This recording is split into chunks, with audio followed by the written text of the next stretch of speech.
Alors hier, j'étais en train d'enseigner et de faire comprendre aux uns et aux autres que sur la terre, nous avons le présent, le passé et le futur. Et que beaucoup d'entre nous sont en train de se tromper parce qu'ils accordent trop d'importance au présent. Or, le présent, il est instable, on n'arrive pas à le maîtriser. Alors, ce que les enfants de Dieu doivent comprendre, que ton présent doit être ton futur. Si ton présent doit être ton futur, tu dois savoir réellement préparer ton présent. Et si ton présent, c'est le futur, tu dois connaître aussi ce que c'est que le futur. Le futur, c'est Dieu. Le futur, c'est le royaume, parce que le royaume a la position du futur. Si je comprends ça, je serai à l'abri des surprises désagréables. La parabole, c'est la fourmi. Proverbe 6. La fourmi, la Bible dit qu'elle n'a ni inspecteur ni maître, mais la fourmi était sage. Parce que la fourmi a compris ce que Dieu nous demande de faire. Quand vous allez dans les écoles, on vous apprend à calculer, à faire des prévisions.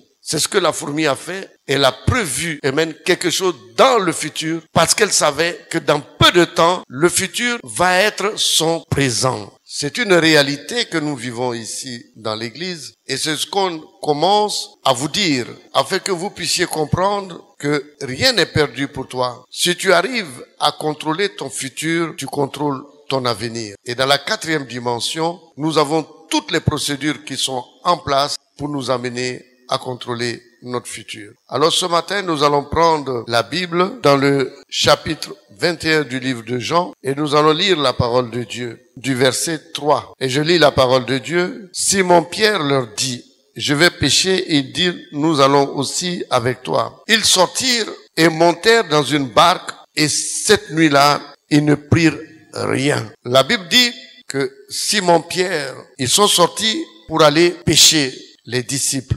Et toute la nuit, ils ont pêché et ils n'ont rien eu. Et cela nous interpelle souvent. Je suis là aujourd'hui pour parler à une personne. Ne crois pas sur ta force. Ne repose pas tout sur ton intelligence. Parce que ces choses sont faillibles. Mais il faut comprendre que le monde est physique, mais le monde est spirituel. À partir d'aujourd'hui, je te communique une vérité. La vérité est que le spirituel a construit le futur. Nous avons obligatoirement le devoir de comprendre les choses de l'esprit et d'avoir un comportement adéquat à ça afin de pouvoir réussir. Les disciples, ils étaient comme toi, comme moi, comme ceux qui sont là. Ils ont tenté une entreprise, mais l'entreprise a échoué. Et ils ont reconnu, ils ont eu la sagesse de reconnaître leur faiblesse là-dedans parce qu'ils maîtrisaient pas tout. Ils ne maîtrisaient pas la présence des poissons là. Ils n'avaient pas cette capacité.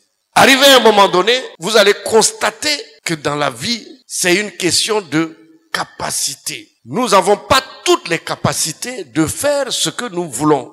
Et ils se sont levés, ils voulaient franchement avoir du poisson, mais il y a une chose qui les échappait, c'était la capacité. Ils n'avaient pas la capacité de réalisation. Et ça, c'est vraiment embêtant. Beaucoup d'échecs sont autour de nous, nous le constatons, parce qu'on n'a pas appréhendé la façon que Dieu a fait le monde. On a du mal à comprendre la méthodologie et les procédures de Dieu afin d'amener à l'existence ce qui n'existait pas dans nos vies. Et nous sommes là aujourd'hui pour vous parler de ça. Si tu n'arrives pas à comprendre que le spirituel est à l'origine de la création du physique, tu vas te tromper. Tu risques d'être déçu et d'être sérieusement bredouille quelquefois et connaître l'échec, l'amertume et tous les problèmes qui s'en suivent. Ainsi ce matin, j'interpelle une personne parmi vous à revenir à la sagesse, à regarder Dieu, à regarder tel que Dieu conçoit les choses dans sa sagesse. La Bible dit que nous devons être des imitateurs de Christ. Et ça, c'est la vérité. Voici une entreprise qui a été caduque. Non pas qui n'avait pas la pensée, non pas qui n'avait pas la force,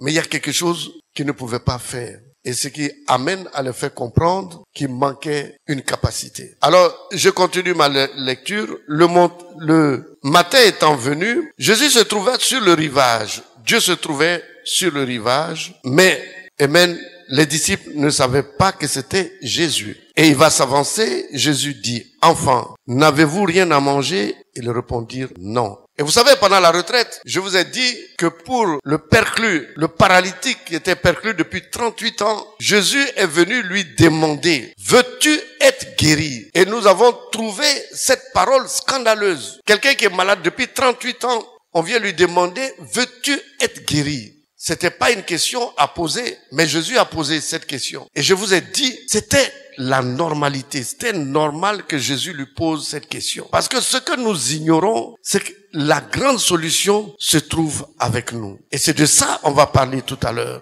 Aujourd'hui encore, Dieu demande, est-ce que vous avez quelque chose à manger? Et eux, ils disent non. Alors, je vous ai dit aussi que lorsque le perclus a reçu l'information, Jésus voulait lui dire, amen, le concept de la capacité. Ta guérison est en toi, tu ne le sais pas. Tu as un pouvoir, tu ne sais pas. Et c'est tout à fait normal que Jésus parle de ce pouvoir. Comme aujourd'hui, il est en train de dire, vous n'avez rien à manger, c'est pas normal. Vous avez la capacité de pouvoir trouver ce que vous désirez. Et ce matin, je proclame dans la vie d'une personne ici qu'une grande transformation va survenir dans ta vie. Souvent, la solution est à côté de vous, mais vous savez pas. Les disciples étaient là. La Bible dit que le disciple ne savait pas que c'était Jésus. Mais ce même Jésus, c'est lui qui leur a posé la question. Et c'est lui qui est la solution. Il était là à côté, mais les disciples ne le savaient pas. Je bénis Dieu, parce que vous êtes venus ici pour comprendre un système. Vous êtes venus ici pour comprendre tel que les choses se passent pour ne pas connaître l'échec. Vous ne pouvez pas connaître l'échec parce que vous, on vous appelle des enfants de Dieu.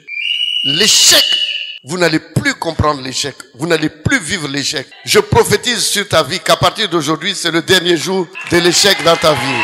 Que le nom du Seigneur soit béni. La Bible dit que c'est par ignorance que les problèmes arrivent. Et c'est par ignorance que le diable s'enrichit. Mais quand tu comprends, c'est lui qui tombe. Et moi, je sais que demain matin, il y a 10 personnes qui seront bénies dans cette salle-là. La Bible dit, amen, Jésus va leur dire, allons-y. Là où il n'y a pas de poisson, allons-y dans ce lieu. Et ils vont arriver à ce lieu. Et Jésus va dire, jetez là vos filets. Et ils vont répondre, toute la nuit, nous avons jeté le filet là, mais on n'a rien. Ça, c'était le physique. Mais il fallait se dépasser pour savoir qu'il y avait encore une autre dimension. Une dimension suprême, puissante, dans laquelle était notre Dieu. D'où vient réellement notre Dieu. Et il a dit, jette le filet là. Et Pierre a dit, nous avons passé toute la nuit, on n'a pas eu de poisson dans ce lieu. Mais puisque toi tu as parlé, je jetterai le filet. Alors je vais vous expliquer. Le problème, c'est que Pierre a démarré avec la solution. Il a fallu que Dieu rentre où? Dans la barque. Et je voudrais vous faire comprendre que vous pouvez pas aller loin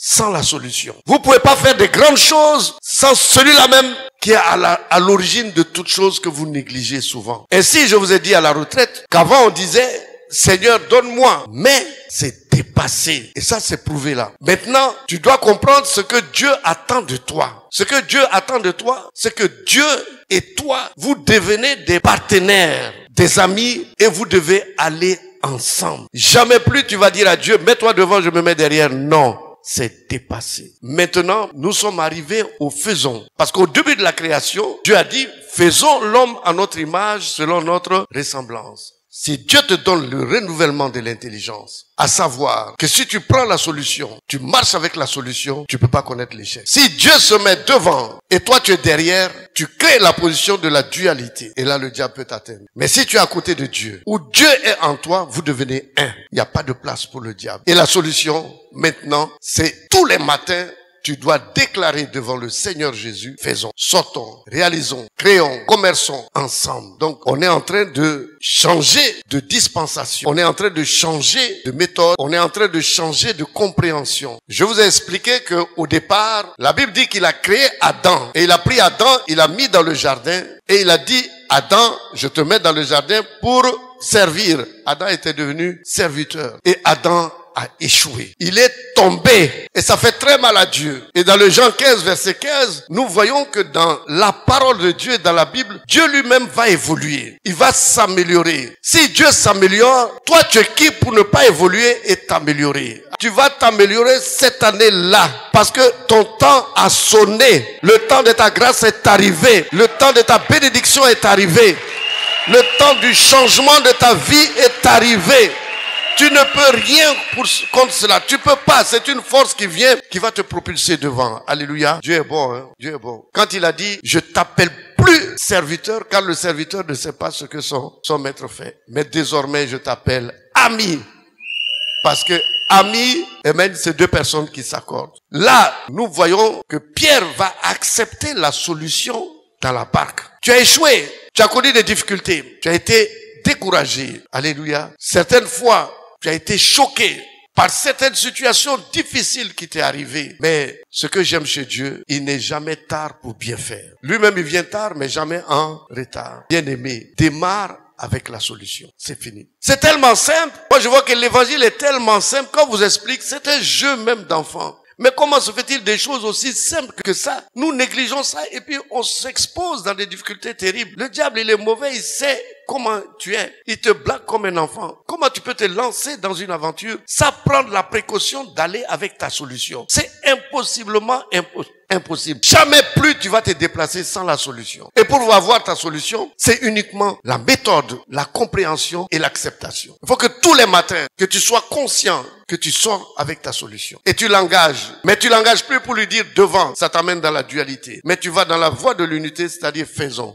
ensemble. Tu sors, la solution est avec toi et vous êtes ensemble. Les démons viennent et te regardent et disent, ah, le monsieur là aussi, il exagère. On veut le frapper tout le temps, il est avec le monsieur là. Quand il revient encore, tu es avec qui? Avec Jésus. Mais je vais vous dire une chose. Ce que vous oubliez, c'est que Dieu attend que toi tu sois dans la pleine conscience, tu comprennes que vous devez bâtir ensemble. C'est tout ce que Dieu attend des chrétiens. Que les chrétiens comprennent que sans lui, ils ne peuvent rien. Tu ne peux rien sans lui. Et en le mettant devant, tu crées la dualité. Mais il faut que vous fassiez les choses ensemble. Il a dit, vous détruirez ce temple, vous allez faire des bêtises. Moi, je le bâtirai en 3 jours. Et si je le bâtis, c'est parce que je vais habiter en lui, Christ en moi, l'espérance de la gloire. Je vous ai communiqué une vérité. Aujourd'hui, je te fais la piqûre de ta victoire. Et je proclame que demain matin, la guérison viendra dans ta vie. C'est vraiment dommage. Vous voyez, c'est des petites choses auxquelles on considère pas. Hein. Et que Dieu, vraiment, il nous aime. C'est à cause de ça que Dieu nous a proposé l'alliance. L'alliance, c'est le mariage avec lui. C'est-à-dire que tu es collé serré. C'est ce qu'il veut. Et il nous dit d'abord commencer l'alliance avec une femme et continuer l'alliance avec moi. Lorsqu'une femme est mariée, la femme est protégée. Et si toi et Dieu vous faites un, comme on le voit dans la prière sacerdotale, ta force devient la force de Dieu, la puissance de Dieu devient ta puissance, la richesse de Dieu est ton partage. Mais qu'est-ce que tu peux demander de plus? Rien. Seulement, comment vais-je faire pour réaliser ça? Et moi je te dis, c'est collé à un secret, un petit secret, un petit mot. Vous voyez, ceux qui ont construit ce bâtiment, vous savez c'est qui? Vous savez c'est qui? La chaise sur laquelle tu es assis. Qui a construit la chaise? C'est une toute petite chose qu'on appelle la langue. Sans la langue, il n'y aurait pas tout ça. Donc la langue et le son ont construit tout ça. Ce matin, je te communique la lumière. Alléluia. Et je te dis que le mot puissant aujourd'hui, c'est faisons avec Dieu. Faisons. Il a dit lui-même, il a donné la révélation. Il a dit c'est avec lui nous ferons des exploits. Il a dit que si Dieu est avec toi, personne ne peut être contre toi. Mais donc, amène-le à travailler en collaboration avec toi. C'est simple, c'est très simple. La Bible dit, parce qu'ils ont reçu la méthode et ils ont fait la méthode inconsciemment, qu'ils ont eu du poisson. Toute la nuit, ils ont pêché le poisson, remplir la barque allait se rompre. Ils ont péché. Pourquoi? Parce que ta capacité devient Dieu. Et Dieu est capable de tout. Il est capable d'intimer l'ordre à ce que le poisson apparaisse et le poisson va apparaître. N'a-t-il pas dit que la lumière soit et la lumière? Mais pour que la lumière fût, il était obligé d'aller prendre une partie du ciel qui est lumière pour amener sur la terre. Tant que tu ne comprends pas que ton mouvement, ton départ, ton appui, c'est le ciel, tu vas tomber. Tant que tu ne comprends pas que tu dois associer obligatoirement Dieu dans toutes tes affaires et démarrer franchement avec lui, tu vas pas réussir. C'est une solution simple. Je sais que chacun dans cette année-là va recevoir une voiture. C'est là maintenant tu vas comprendre l'histoire des procédures. Un homme de Dieu peut te dire tu vas réussir. Sur 10 personnes, il y a 2 qui réussissent. C'est ceux-là qui vont comprendre la procédure. Parce que derrière le faisons, il y a une procédure aussi. À partir d'aujourd'hui, le matin, tu diras faisons. Quand tu dois entreprendre quelque chose, dis Jésus, faisons. Quand tu dois te marier, tu dis Jésus, faisons. C'est vrai qu'il va pas te marier, mais il va participer à l'organisation du mariage. Et ça va bien se passer.